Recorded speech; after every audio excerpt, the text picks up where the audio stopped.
teacher and author of the Lucia Chronicles and the new series, The Elementals. This is a bit of a different video. It is a book tag video. I got tagged by Katerina over at bookocraze.blogspot, and I will link her blog down below because she's also one of my advanced readers and she's really awesome. So apparently she was tagged by someone to do the I Dare You book tag. And I guess the original creator is Book Fandom 1001. And the rules are you have to be honest, you can't not answer a question, and you have to tag at least 4 people. No idea how I'm going to tag 4 people, probably through Instagram, because I have no idea how to tag people on here, but maybe I'll figure it out. I don't know. So, which book has been on your shelves the longest?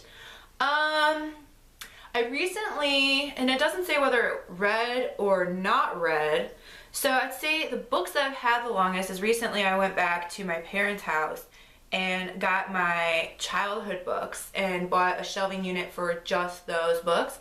And so I have like Babysitter's Club, Sweet Valley Twins, Sweet Valley High, some old school dollar deal like Wizard of Oz books and things like that. So those are probably the books that have been on my shelf the longest.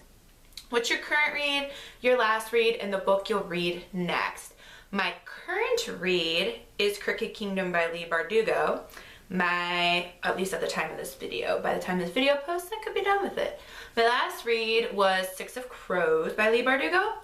And the book I'll read next, I might read the Shatter Me series. I think it's only 3 books, but with like a supplemental 2 short stories. I think I might start that in January, but I'm not completely sure. I might read a standalone book in between. Sometimes between Six of Crows and Crooked Kingdom is a duology, and so sometimes in between I like to read you know, a standalone book just to kind of switch gears a little bit. Or I've been wanting to read Frostlike Night, but I'm not sure if I might put that off till February. I don't know yet. I haven't decided. What book did everyone like but you hated? Well, gee, I'm not sure. I don't think I would hate it. I haven't even read it, but I'm not sure if I'd be a fan of A Court of Thorns and Roses and A Court of Mist and Fury by Sarah J. Maas. I have both of them. I had no intention of reading them, but then I got the second book in a book subscription box, so then I went and bought the first book, but then I found out they're going to be 8 books, and I'm not sure if I'm going to read them. But I don't know if I would hate them if I read them. I've never felt inclined to read them because I'm not really into high fantasy. But now that I'm answering this question, I think of The Infernal Devices. A lot of people love Cassandra Clare's writing, and for me it just didn't jive. And I had a really hard time getting through The Infernal Devices, and I have no intention of reading The Mortal Instruments. And you can hate me if you want to, but I still love Will Herondale forever, so it doesn't matter. What book do you keep telling yourself you'll read, but you probably won't?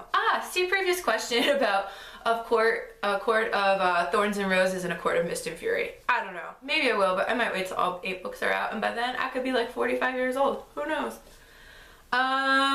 Let's see. Oh no. Okay. Which book are you saving for retirement? I don't even know what that means necessarily, but I'm gonna go with like classics, because right now I really struggle with reading classics. I'm not like a huge fan except for children's classics I enjoy a little bit, like Alice in Wonderland and The Wizard of Oz. But for the most part, there's not a lot of classics that I'm really super into. So maybe when I'm retired and if I have nothing better to do, that might be something I look into doing. Last page, read it first or wait till the end. Oh, I am a horrible skimmer. Sometimes I'll read just the last line because I need to know what happens. And like when I got Wink Poppy Midnight, I think I skimmed through that entire book and then went back and read the whole thing. So I don't know how I do it. It's like it gives me anxiety if I think certain things might happen, and so like I need to know. Or like I'm reading Crooked Kingdom right now and I need to know what's going to happen with Inej. So like I went and looked ahead to see if there were any chapters from her perspective. And I need to know what happens with Nina. So I went to see if there were any chapters from her perspective. It doesn't really tell me much because something bad could still happen. But I actually get like physical anxiety by not knowing. Acknowledgements. Waste of paper and ink or interesting aside. I always read them.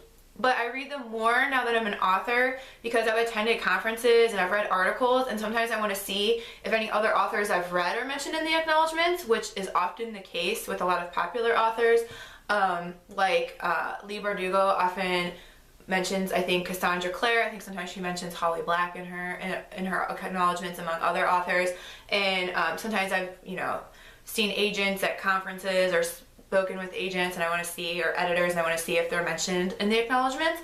And as a writer, I like to write the acknowledgements, but I try to keep mine short. Like, it's only a paragraph long in my books usually. Which book character would you switch places with? Ooh, I would switch places with Blue in the Raven cycle, but probably not till like the Raven King. not at the beginning, more like at the end. I think that's what I would do. I wouldn't mind being Alina in the Grisha trilogy, but there's some really difficult things that she has to deal with, and I don't know if I'd want that. With great power comes great responsibility. Or another character is, I really like Luna, but then she gets kidnapped, so I really wouldn't like that. So I think I'm just gonna stick with Blue. Do you have a book that reminds you of something specific in your life, a person, a place, or a time? The Giver, only because I remember reading it in 5th grade, like The Giver, A Bridge to Terabithia, Talk Everlasting. Those are books that I read in elementary school. And my elementary school was really big on reading, and I was a big reader even before I entered kindergarten. I was always taken to the library as a child. But those make me think of, that time period in my life. And I reread The Giver sometimes. Now I'm a teacher. I've taught The Giver a couple of times. Another group of books is the Babysitters Club. Takes me back to when Walden Books used to exist and was in the mall. And my parents, which this was the 80s, so it was okay. My parents would leave me in the bookstore in the mall and go do their shopping, and I would just make stacks of books that I wanted. And then my parents would come back and I'd have 20 books that I wanted and then make me get 5.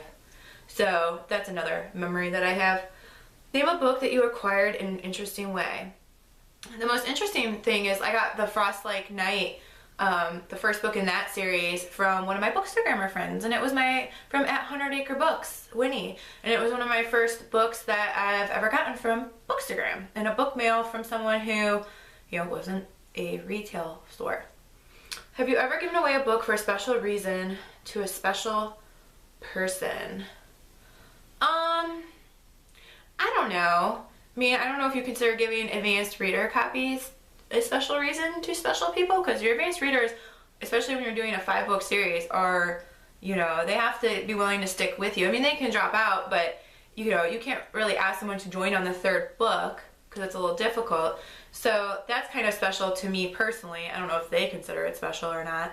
Other than that, off the top of my head, I've gifted books to people before, either of my own or books that I thought they would like, but I'm very crazy about my books and I hate lending them out, and I have some lent out now and it's giving me a lot of anxiety. Which book has been with you the most places? I don't know, because I only travel with one book at a time, and I'm not so attached to any particular book that I take them with me everywhere that I go. Any required reading you hated in high school that wasn't so bad 2 years later?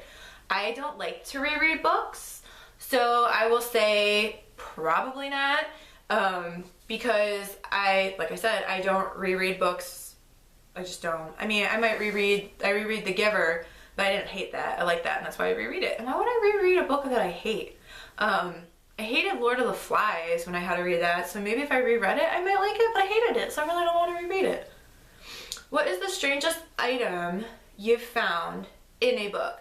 After my grandfather passed in April, a couple months later I redid my bookshelves so that they were more organized, and I had a book called C'est la Vie, because I'm a Francophile, and when I opened up the book, because I never finished it, there was a old picture of my grandfather when he was in his early 20s.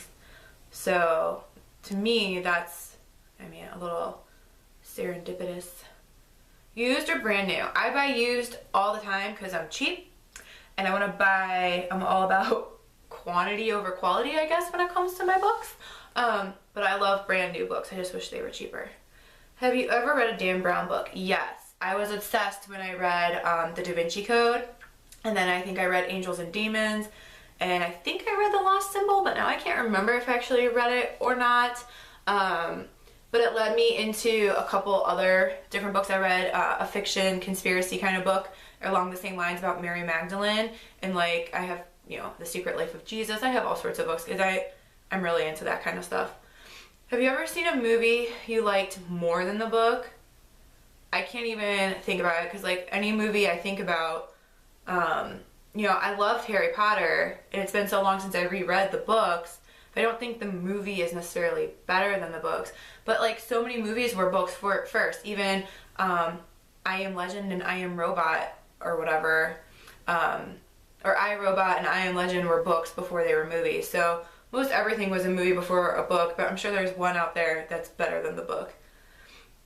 A book that should have never been published. You know, I don't know about that. I can't think of any. I mean, there's different things for everybody. So how can you say it never had been published? If it's a controversial topic, then it needs to be discussed and spoken about and thought about in a new way. So I don't think any book should never have been published, even if it's really crummy. I'm sure there's somebody out there who would enjoy it. So, because everyone has different tastes and opinions, and you just never know. So like I said, even if it's a controversial topic that I don't even agree with, I mean, if it's going to expand someone's mind, who am I to say that it shouldn't be published? Have you ever read a book that's made you hungry? Cookbooks excluded. Not really. No. Who's the person whose book advice you'll always take? You know, there's not one specific person, but one of my friends did turn me on to Alice Hoffman, and some of her books I've enjoyed, and you know, I've only read a couple that I've enjoyed, and then one I didn't enjoy. But I plan on reading others probably at some point. But the Bookstagram community has really led me toward to books that interest me. You know, I would never have discovered the Raven Cycle, I would never have discovered the Grisha Trilogy, or never would have read the Lunar Chronicles. And, you know, so I think just that community in general, a like-minded group of bookish people, are the ones that give the best advice. So I'm going to throw this tag out there. I think I will write down the questions as well. I gotta think about who to send it to, because it's a lot of work. Even if you're writing out the answers, or if you're doing it as a vlog, it's a lot of work. So that's all I have for you today. Something a little different. In the meanwhile, happy reading and happy writing.